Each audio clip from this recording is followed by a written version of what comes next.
Daily இந்த மாதிரி பிரச்சனை நடக்குது இல்லை, அது அது தவிர்க்கிறதுக்கு என்னதான் செய்யணும்?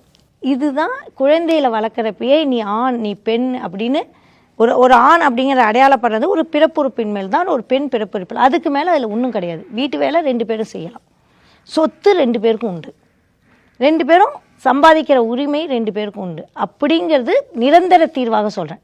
இப்போ சார் சொல்கிறது மனநல ஆலோசக தீர்வு. அது ஒரு ஆலோசனைக்கு வராங்க, அது சொல்கிறேன். நான் நிரந்தரமாக குடும்ப கட்டமைப்பில் நாம் திருத்தி கொள்ள வேண்டிய சோஷியல் வெல்ஃபேர் அப்படின்னு சொல்கிறோம்.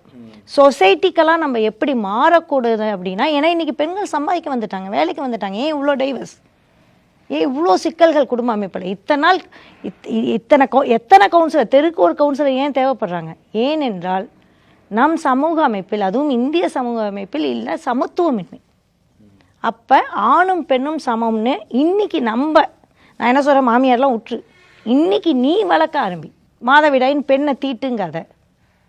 நம்மளோட சமூகம் என்ன சொல்லுது? தீட்டு கோயிலுக்கு போகாத, தீட்டு செடியை தொடாத, தீட்டு அதை பண்ணாத அப்படிங்கிறப்ப அவள் ஒடுக்கப்படுறான். அப்போ தான் அந்த இன்செக்யூர்டு ஃபீல் வருது அவளுக்கு.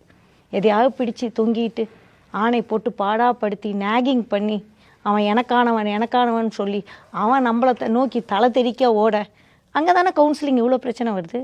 அப்படிங்கும்போது பெண்ணுக்கு சொத்தை வெயி. ஒரு வீடு பரம்பரை வீடுனா பெண்ணுக்கும் பரம்பரை வீடு. கொல்லி போடுறோமா, பெண்ணையும் கொல்லி போட சொல்லு. எல்லாமே பெண்ணுக்கு நடக்க ஆரம்பிச்சது.